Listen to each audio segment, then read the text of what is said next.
وسایلمون رو برداشتیم، کوله پشتی و اینا، و وقتشه که با اتاقمون خداحافظی کنیم.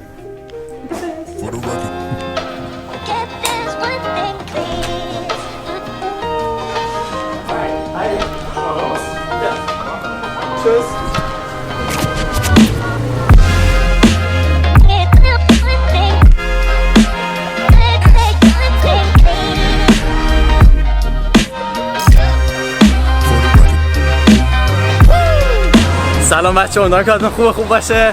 ویدیو قبلی رو احتمالاً دیدین که ما اومدیم شهر دوسلدورف. اگه که ندیدینش لینکشون بالا میذارم، چکش کنین. توی اون ویدیو خب بهتون نگفتم که داستان چیه. ما راستش اومدیم اینجا که واکسن بزنیم، من با علیسام. خلاصه این که ما اومدیم اینجا واکسن بزنیم و بهتون توضیح بدم که داستان این واکسن زدن چیه و چرا ما اومدیم دوسلدورف و همون فرانکفورت نزدیم. خب ما جفتمون زیر مجموعه یکی از بانک‌های بزرگ آلمان هستیم، دیزت بانک، و برای همین به اصطلاح اولویت گرفتیم، اولویت گروه 3 رو گرفتیم که واکسن بزنیم، چون کارمند بانک هستیم. خواستیم توی همون دیزت بانک فرانکفورت واکسن بزنیم، ولی چون که اونجا پر بود و نوبت نمیتونستیم بگیریم، فقط نوبت خالی توی دوسلدورف پیدا کردیم و گفتیم که اشکال نداره میریم دوسلدورف واکسنمون اونجا میزنیم. برای همین یه نصف روز ما، یعنی یک روز کامل رو اولاب گرفتیم، مرخصی کامل گرفتیم و اومدیم دوسلدورف. ولی خب الان ساعت 8:30 صبح و ما اول یکم شهر رو میگردیم تا ساعت 13:30 که ما نوبت واکسنمونه.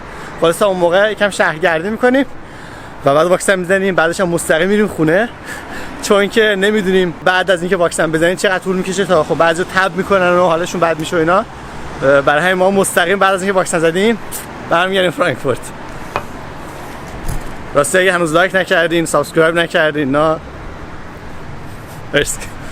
ما الان توی خیابون ایممن هستیم، حالا پیش میگن ایممن شتراسه، و اینجا اصلا معروفه به، یعنی خیابون محله ژاپنی هاست و اصلا کلا دوسلدورف بزرگترین کامیونیتی ژاپنی رو داره، یعنی بیشترین جمعیت ژاپنی ها توی دوسلدورف هستن و یه جور مرکز ژاپنی ها توی آلمانه.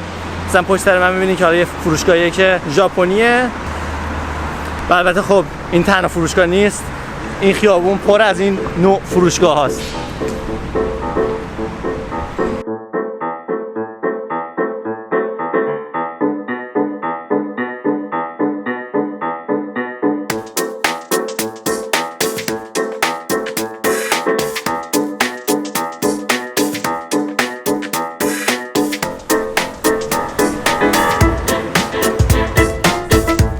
خب بچه ما الان خیابون کونیگس آله هستیم و اینجا دیگه معروف ترین و یه جورای با کلاس ترین خیابون دوسلدورفه.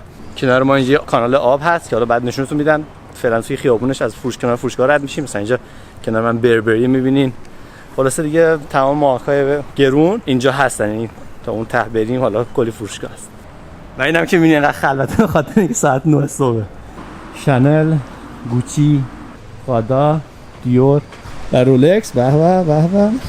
بزنیم ساعت قیمتش چقدر. 16900 هنوز اوکیه. اینجا یه ساعت بوده که یکی بوده 83200 یورو برش داشتن. 83200 یورو. لوی ویتا، یعنی کلا پره ها. یعنی پشت سر من باز چند تا رد شدین که حالا آدم دمش وایساده و من فیلم نگرفتم، ولی خب این یکی از فروشگاه معروف آلمانه که حالا مثلا چیز نیست که بگی خیلی برند شیک و خفنی باشه، خیلی معمولیه، ولی علیزا راست میگه یه ساختمون اونا از همه قشنگ‌تره. برای بچه‌ها که حالا داخل ایرانن مخصوصا هم بهتون بگم که فکر نکنین که حالا کسایی که ولاگ‌های قبلی من دیدن احتمالاً همین خیابونای تو شهرهای دیگه هم دیدن. معمولاً یه همچین خیابونی توی هر شهر بزرگی هست. یعنی حالا ما پراگ رفته بودیم یه همچین خیابونی رد شدیم، دیگه هنوز کجا، ولی خب معمولا هست و اصلا چیز نیست که فکر کنی حالا مثلا دوسلدورف فقط تمام مارکا رو داره. همه جا، هر شهر بزرگی یه خیابون معروف داره که تمام برندهای بزرگ دنیا توش هستن.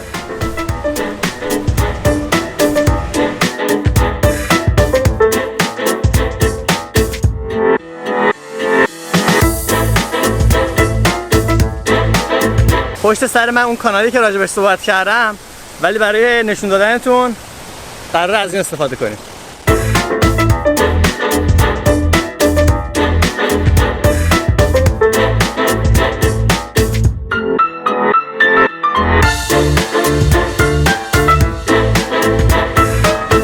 تا الان با اختلاف ساختمون ارمس از همه بهتر و قشنگتر بوده. یعنی ارمسه و مثلا کنارش اینجا می‌بینیم که ورساچیه، ولی خب این زیاد جالب نیست.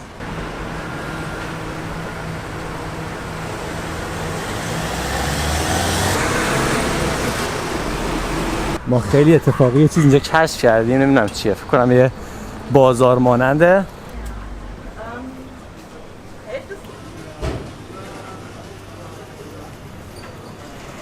ما همینجوری در حال قدم زدنیم.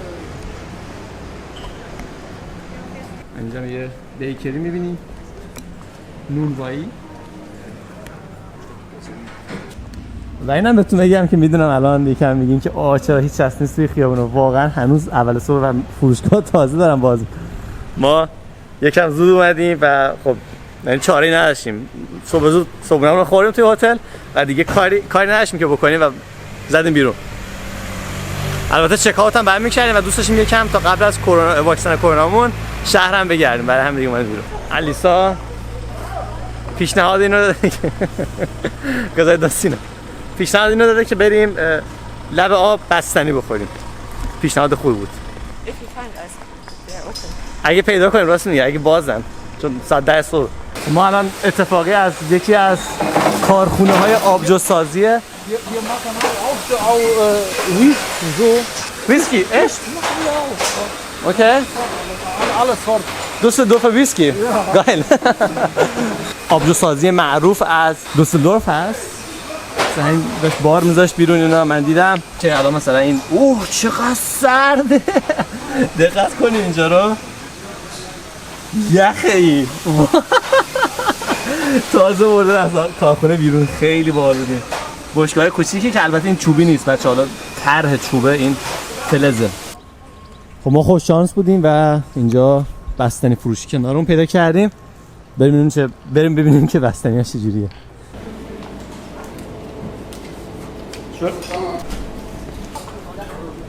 این بستنی منه. داره میریزه.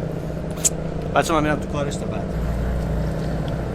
کلی پول دادم، یعنی خب بستنیش نسبت به بستنی دیگه گرونه، ولی خب چون گفتم که خب اوکی لب آب شاید اینجا مثلا نرماله و بستنیش اصلا خوشمزه نیست، اصلا مزه خوبی نمیده. من فندق گرفتم و پسته و اصلا نمیتونم تشخیص بدم، من هیچ مزه‌ای چونش نمیاد، یعنی خیلی مزهش کمه.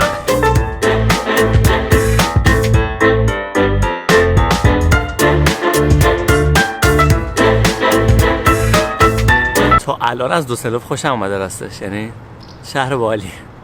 ما فکر کنم پیدا کردیم که کجا می‌خوایم ناهارمون هم بخوریم. رستوران ایرانی اکثرا به جایی که ما می‌خوایم بریم دورن، برای همین حالا اینم بهش می‌خوره ایرانی باشه، نمی‌دونم حالا بریم اونجا ببینیم یا عربه یا ایرانی، هر چی هست. بعد به نظر نمیرسه بریم اونجا.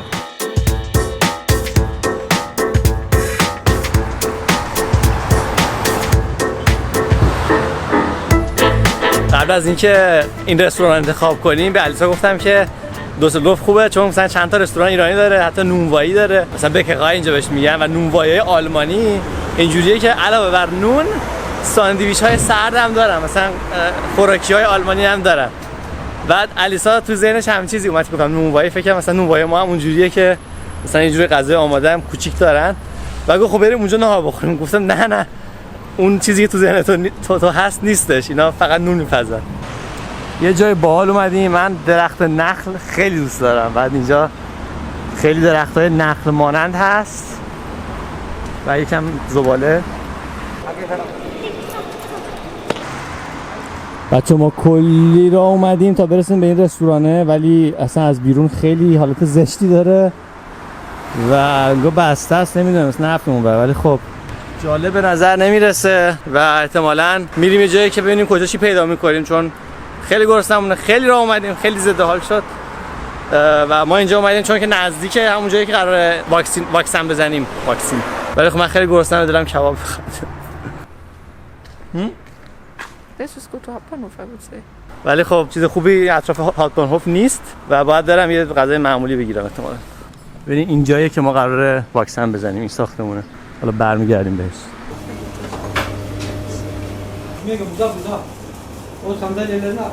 میبینین اطرافمون آدم وایساده دارن نصب میکنن. ما شانسی که آوردیم این همدم نصب میکنن بعد تعریف میکنن.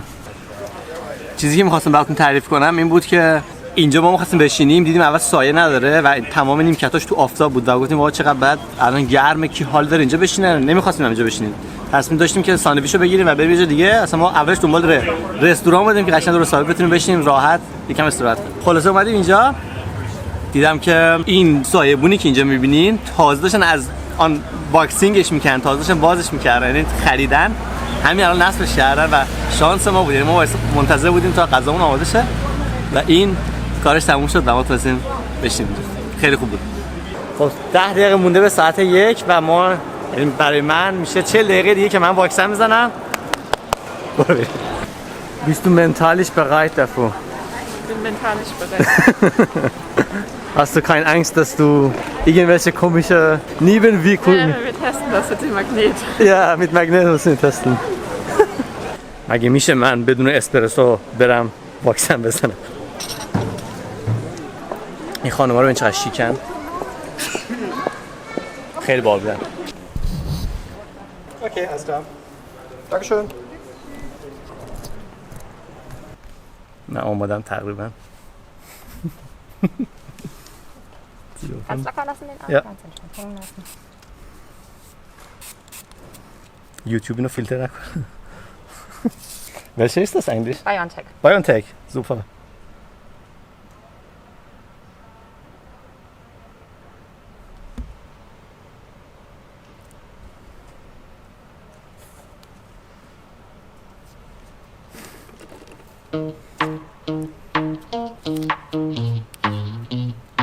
So, Das war's? fertig. Dankeschön.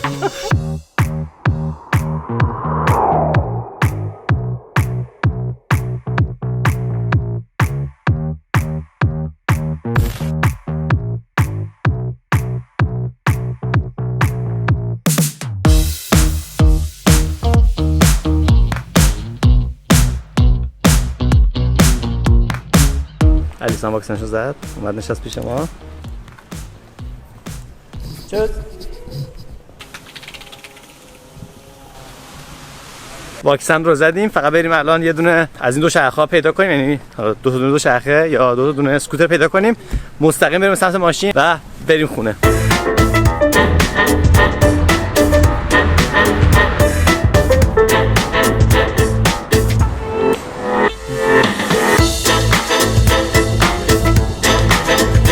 بچه ما دیگه کم کم داریم از شهر دوسلدورف خارج میشیم. خوش گذشت بمون، باحال بود. یه نصف روز اومدیم برای واکسن و امیدوارم که سالم برسیم خونه، هیچی اون نشه تو راه، ببینیم که با چه حالی میرسیم خونه.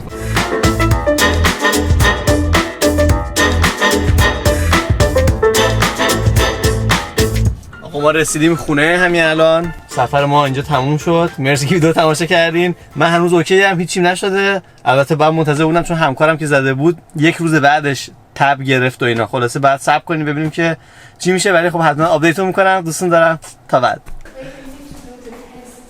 تست خب بچه ما الان تست مسخره آهنربا رو انجام بدیم. این آهنرباه و اینا یه کلیده و فقط خواستم نشون بدم که این میچسبه، حالا که ببینیم که به دست من میچسبه یا نه. اول با این دستم امتحان میکنم که واکسن نزدم و خب من الان 3-4 ساعت پیش تقریبا واکسن زدم دیگه. اون قاعدتا با این نمیسه. البته مودار بودنم بی تاثیر نیست. Oh my god.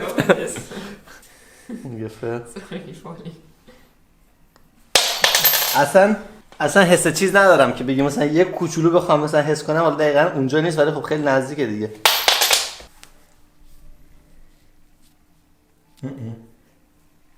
Nothing. Und du put it If I put it inside. here inside. That's not sanitary.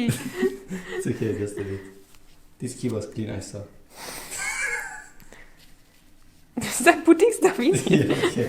Doesn't stick. Yeah, of course it doesn't stick. It's all lies.